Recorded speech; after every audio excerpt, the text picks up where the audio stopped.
श्री हेतल कोठारी जी का एक प्रश्न आया है। वो कहते हैं, sir what is the real purpose of life? Is it going through cycles of karmic debt till one gets liberated?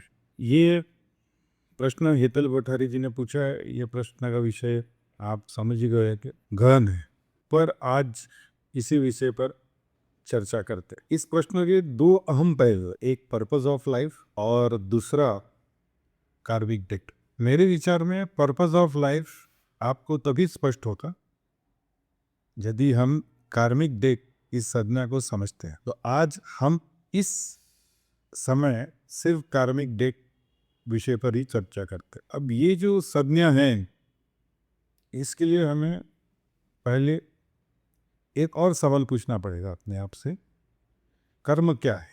अब ये सवाल अगर कोई करता है, कर्म क्या है, तो उसके लिए एक और सवाल बनता है, और वो सवाल ये है कि कार्य और कर्म में क्या अंतर है। क्योंकि इस प्रश्न को समझने के लिए हमें कार्य और कर्म का अंतर ज्ञान होना चाहिए। यदि हम कार्य और कर्म में अंतर कर पाए तो संभावना है कि हम कर्म क्या है इस विषय पर थोड़ा और अधिक स्पष्टता ला सकते हैं। पर मैं इस विषय में जाने से पहले मेरे विचार में ये जो संज्ञा या टर्म है कार्मिक डेट, जिसे कि हम कर्म ऋण भी कह सकते हैं, ये अपने आप में थोड़ी गलत है, मिसनोमर है।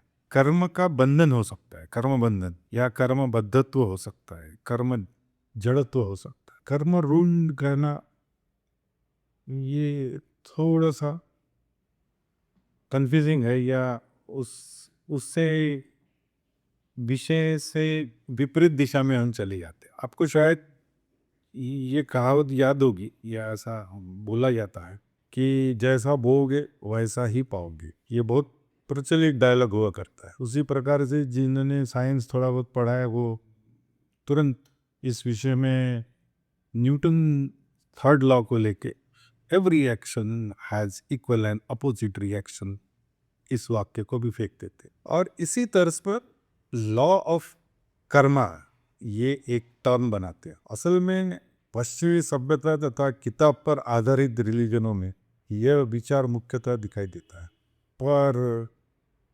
सौभाग्य से ऋषि संस्कृति इतनी तरल नहीं है। पश्चिमी सभ्यता तथा किताब के रिलीजन भक्ति मार्ग से प्रेरित होने से इस विषय में गहराई का अभाव नजर आता है। पर ऋषियों ने न केवल भक्ति पर कर्म और ज्ञान को भी अग्रण्य माना है। आपको शायद मालूम होगा कि ज्ञान मार्ग, कर्म मार्ग और भक्ति मार्ग, तीनों मार्ग का ऋषियों ने विस्तार से वर्णन किया है। पर अन्य रिलीजनों में इस पर विशेष जोर नहीं है। एक भक्ति ही उन्होंने सर्वोपरि माना है, और भक्ति आधारित ही किताब वाले रिलीजन हुआ करते हैं। पर ऋषियों ने इस पे क्या क्या किया है? ऋषियों ने ज्ञान, कर्म और भक्ति, ये तीन मार्ग, चार पुरुषार्थ, धर्म अर्थ काम मोक्ष, तीन गुण सत्व रज तम, और एक भाग्य, इन 11 कल्पनाओं से इस विषय में उहापोह या विमर्श किया है। 11, आप इन 11 टर्म्स को या इन 11 संकल्पनाओं को जब आप समझते हो तब आप इस विषय में और अधिक ज्ञान प्राप्त कर सकते हैं। मात्र भक्ति से इस कर्म बंधन पे विचार करना थोड़ा, क्या बोलेंगे उसको, साहसी हो सकता है, लेकिन it is a bit adventurous.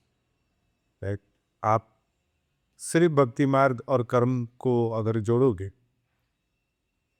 तो आप हो सकता है कि गलत दिशा में चले। तो याद रखने वाली बात यह है कि यहाँ पर ऋषि संस्कृति में या ऋषियों ने एक इंटीग्रेटेड अप्रोच, यानी जिसमें कि हर पहलू को मद्देनजर कर्मबंध पे चर्चा करी है।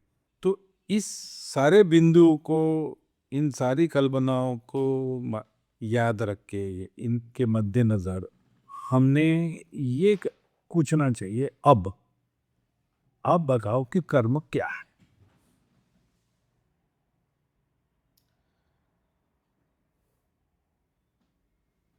अब इस पे कई विद्वानों ने चर्चा करी है, अलग अलग प्रकार के ग्रंथ इस पे लिखे गए हैं, हर कोई अपने अपने हिसाब से इस पे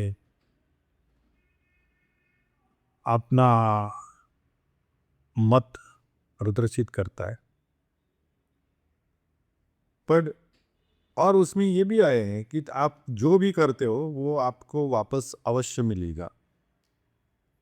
तो ये थोड़ा सा, यानी जिसको बोलेंगे अलंकारिक है, अतिशयोक्ति है, ये इसमें थोड़ा सा ज़्यादा है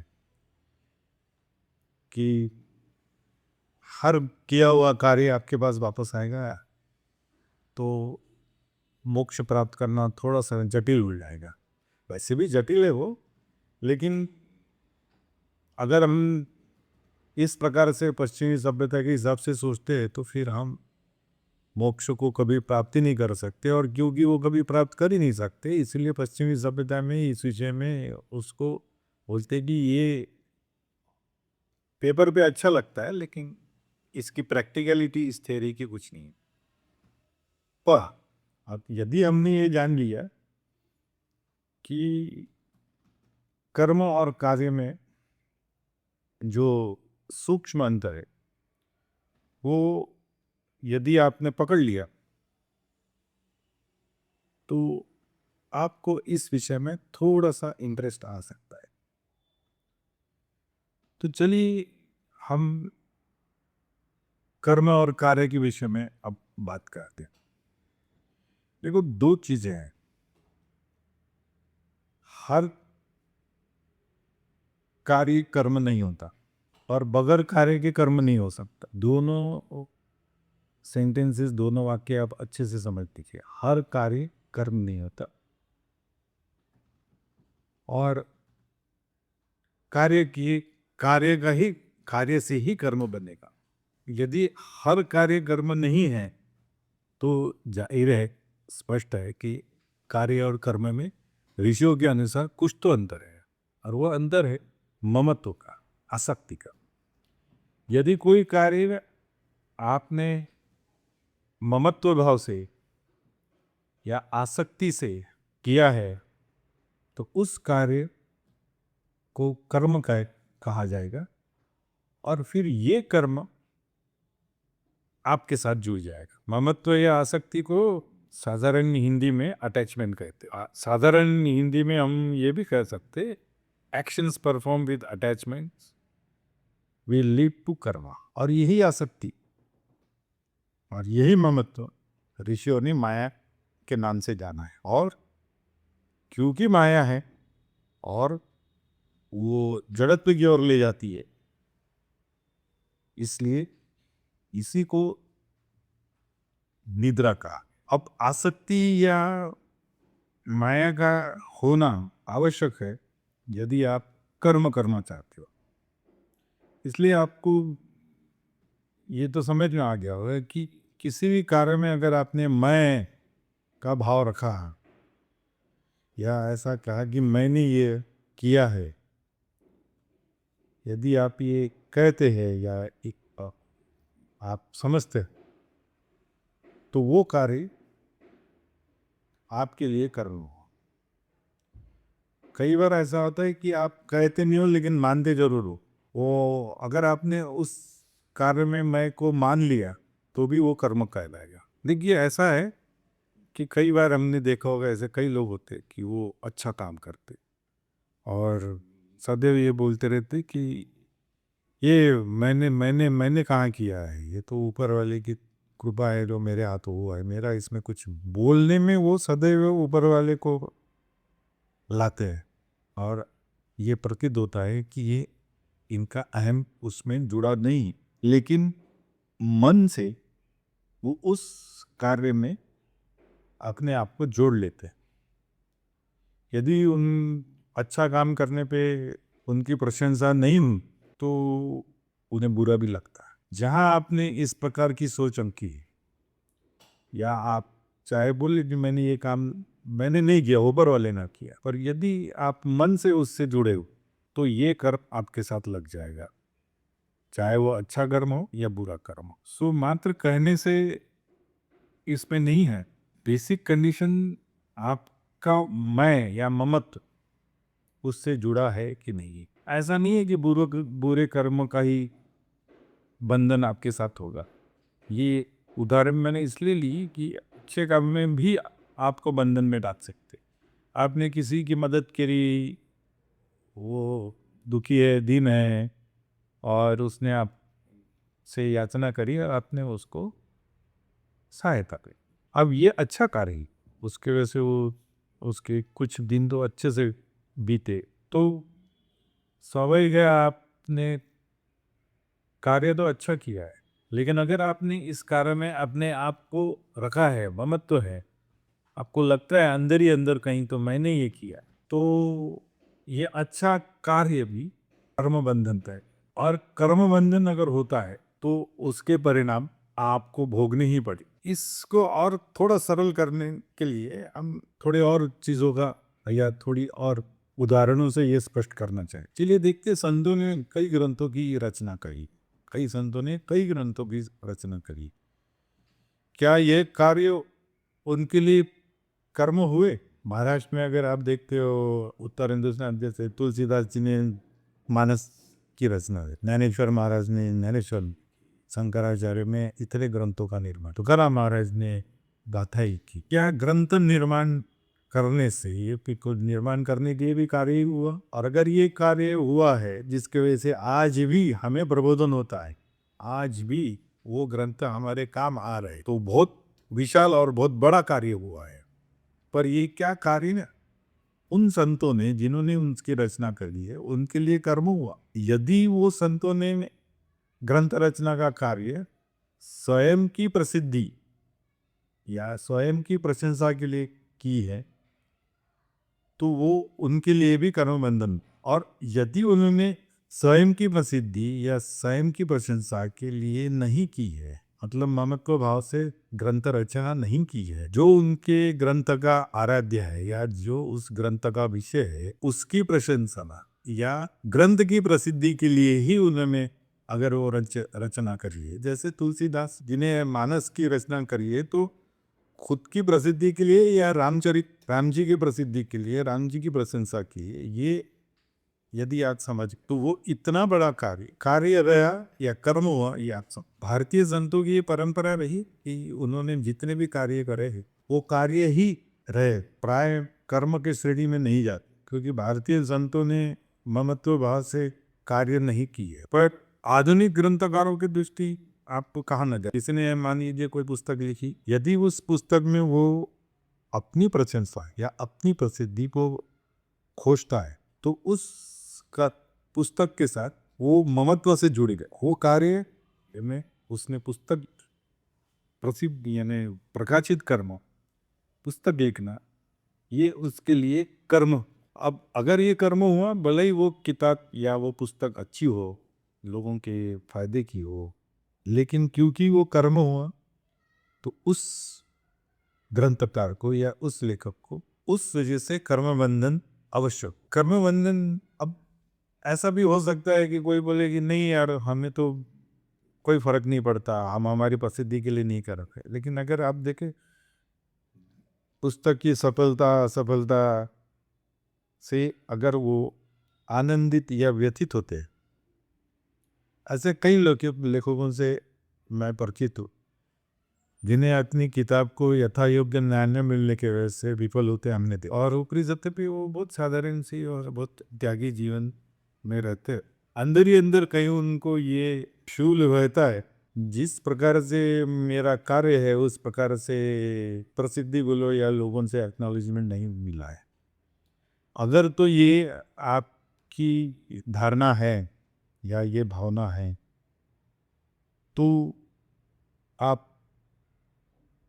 कर्म बंधन में फंस गए। और ये अक्सर हमने देखा है कि कलाकार लोग जो रहते, कलाकार ये प्राइम कर्मबंधन में ही रहता है, क्योंकि कलाकार वो होता है जिसे मंच से जो भी उसने प्रदर्शित किया उससे तुरंत प्रशंसा की अपेक्षा रहती है। रंगमंच में करे या बड़े पर्दे पे करे, हर कलाकार को प्रशंसा की अपेक्षा रहती है, और प्रशंसा तभी आएगी जब उस कलाकृति के साथ वो ममत्व भाव से जुड़ जाता है। तो जितने भी कलाकार हैं वो सारे के सारे कर्मबंधन में, चाहे आप गायक हो, लेखक हो, शिल्पकार हो या और किसी कला क्षेत्र में हो, आप संभवतः आपके सबसे अधिक चांसेस है कर्मबंधन में रहे। तो आजकल लेखक भी कलाकार हो गए हैं, ग्रंथकार भी मतलब कलाकार ही हो गए, उनको भी कला की श्रेणी में माना जाता है। तो जाहिर है ये लोग भी इसी श्रेणी में आते हैं। अब आप चाहिए दूसरे प्रकार से देखते हैं, एक और बड़े अच्छे कर्म करने वाले लोग होते हैं जिन्हें कि हम लोग बाबा, महाराज, स्वामी इस प्रकार से जानते हैं। इनके कार्य क्या कर्म कहलाएंगे? मतलब ये कि क्या ये आधुनिक बाबा, महाराज, स्वामी, योगी, ये लोग अपने कार्य में आसक्त है या अपने कार्य से ममत्व भाव रखते हैं? यदि रखते हैं तो वो सारे कर्म बंधन में जुड़ जाए। मेरे विचार में आधुनिक बाबाओं में, महाराजों में, आधुनिक बोलने का मतलब है जब से अंग्रेज आए, 1700 से पकड़ लीजिए, शिवाजी महाराज 1680 में गए, उसके बाद 1700 से मोटे तौर पर पकड़ लीजिए। उसके बाद जितने भी बाबा, महाराज इत्यादि लोग आए जो कि अध्यात्म के क्षेत्र में गए, उनमें से लगभग 90% लोग अपने अध्यात्म कार्य में आसक्त होके या ममत्व भाव रखते हुए उन्होंने कार्य किया। तो वो भले ही अच्छा कार्य हो, लेकिन क्योंकि कार्य आसक्ति से किया है, कार्य आपने ममत्व भाव से किया है, अहम रख के किया है, कारण भी क्यों ना हो उस रखने का, लेकिन अगर रखा है तो आप जाहिर है कर्म बंधन में फंस गए। चलिए एक और बात बता दीजिए। देखिए सबसे ज्यादा आसक्ति कहाँ होती है, सबसे ज्यादा ममत्व कहाँ होता है? जैसे हमने शुरुआत में कहा माया, माया का सबसे प्रशंसनीय और सबसे लुभावना स्वरूप कौन सा होता है? लक्ष्मी का। लक्ष्मी के प्रति सारा विश्व आसक्त है। लक्ष्मी के प्रति हर व्यक्ति को ममत्व है, और इसलिए जहां लक्ष्मी है वहां बंधन है, क्योंकि लक्ष्मी से प्रेरित कोई भी कार्य आपका करना ही पड़ेगा। और आप देखो दो दो शब्द हैं हमारे पास, कार्यकर्ता और कर्मचारी। कार्यकर्ता आपने प्राय देखे होंगे जो कि एनजीओस के लिए काम करते हैं या राजनैतिक पार्टियों के लिए काम करते हैं, पॉलिटिकल पार्टीज के लिए काम करते हैं यहाँ। और कर्मचारी अपने दिनों शासकीय कर्मचारी, कॉरपोरेट कर्मचारी। कर्मचारी वहाँ हैं जहाँ पैसा है,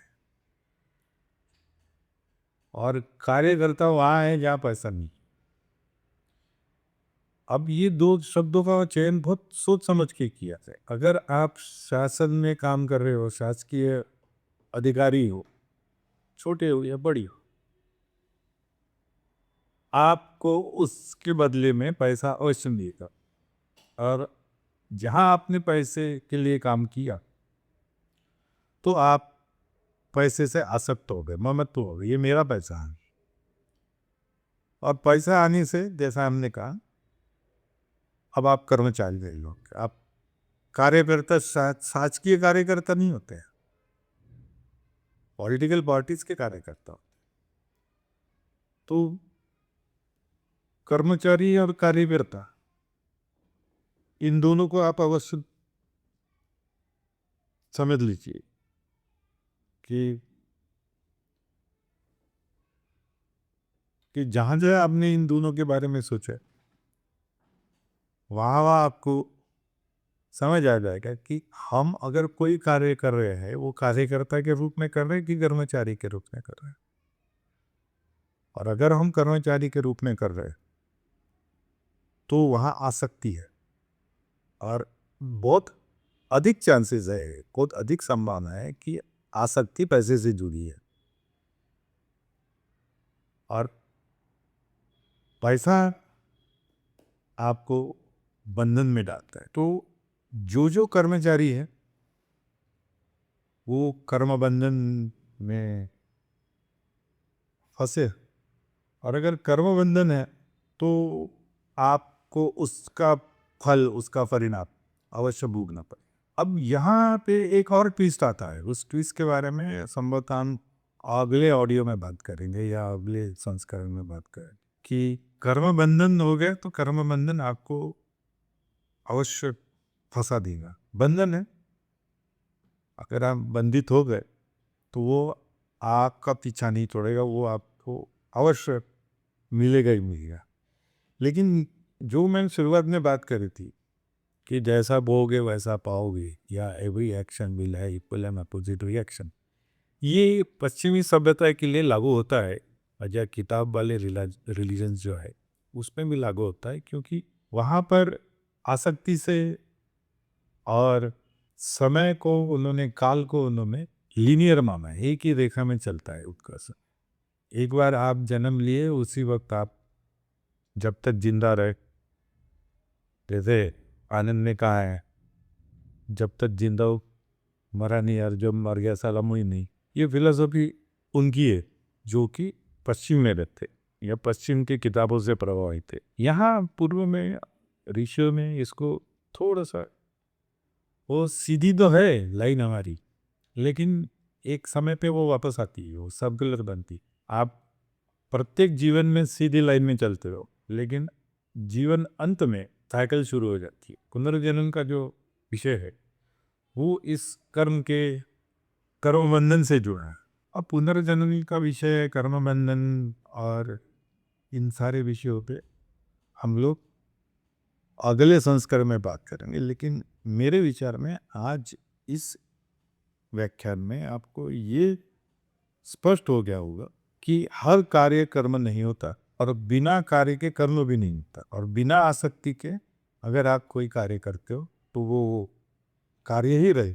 ममत्व भाव से, अहम भाव से अगर आप कोई कार्य करते हो तो वो कर्म कहलाएगा। जो कर्म होगा उसी का बंधन होगा। आसक्ति और ममत्व भाव को सबसे ज्यादा रुचियों में माया से जोड़ा है। सबसे बड़ी माया लक्ष्मी की है, पैसे की है, और जो कार्य पैसे के एवज में, पैसे के साथ जुड़ा हुआ है, वो मोटे तौर पर कहा जा सकता है कि वो कर्म है। और इसलिए जो पैसे लेके कार्य करता है वो कर्मचारी है, और बिना महीने काम करने वाला कार्य का। मेरे विचार में इससे आपको कर्म और कार्य का अंतर स्पष्ट हो। कर्म और कार्य के विषय में ना एक और उदाहरण हम ले सकते हैं, अगर आप उसको ध्यान से समझने का प्रयास करते हो तो। जैसे हमने कहा कि कर्म वही कहलाएगा जो कार्य आप ममत्व भाव से, आसक्ति से करोगे, और माया पैसे के साथ, और माया व्यक्ति के साथ। व्यक्ति के साथ जब ये होती है तो उसे प्रेम या प्यार कहते हैं। और आप समझ सकते हो कि प्रेम ऋषि संस्कृति में गहन विषय है। उन्होंने इसलिए विवाह संस्कृति को, विवाह को 7 जन्मों का माना है। विवाह के साथ पुनर्जन्म तय है, और क्योंकि विवाह का कर्म बंधन का जाने का, क्योंकि वहाँ प्यार है। आपको शायद वो नीरज जी की पंक्तियाँ याद होगी, बादल बिजली चंदन पानी जैसा अपना प्यार, लेना होगा जन्म हमें कई कई बार। जहाँ प्रेम की बातें हुई वहाँ कई जन्मों की बातें होगी, और इसी संस्कृति की विशेषता है, और इसी पे आधारित उन्होंने विवाह प्रणाली की स्थापना करी है। तो विवाह बंधन, ये विवाह बंधन इसलिए होगा क्योंकि वहाँ आसक्ति जुड़ेगी। अगर कोई व्यक्ति विवाह में बिना आसक्ति के जा रहा है तो वो कार्य कहलाएगा, लेकिन विवाह के साथ न्याय नहीं होगा। इसलिए विवाह में कर्म बंधन, और उस वजह से उनके परिणाम या उसके फल आपको भोगने ही पड़ेंगे। कर्म बंधन आपको विवाह से निश्चित है, क्योंकि ऋषियों के अनुसार और हिंदुओं के मान्यता के अनुसार विवाह मात्र एक जन्म का कर्म नहीं है, ये कम से कम 7 जन्मों का परिपाक। क्योंकि कर्म बंधन होने से ही पुनर्जन्म है, और विवाह में 7 जन्म बोले ही गए तो जाहिर है कि विवाह अपने आप में ये ऐसा कर्म है जो आपको बंधन में डालता है, और वो बंधन पुनर्जन्म की ओर अवश्य आपको ले जाएगा। तो ये भी बात आपने याद रखनी चाहिए कि कर्म बंधन अगर हुआ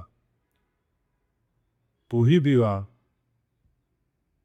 सफल होगा, और अगर कर्म बंधन नहीं हुआ तो वो विवाह असफल। बाकी बची हुई बातें हम अगले संस्करण में करते हैं। जय हिंद।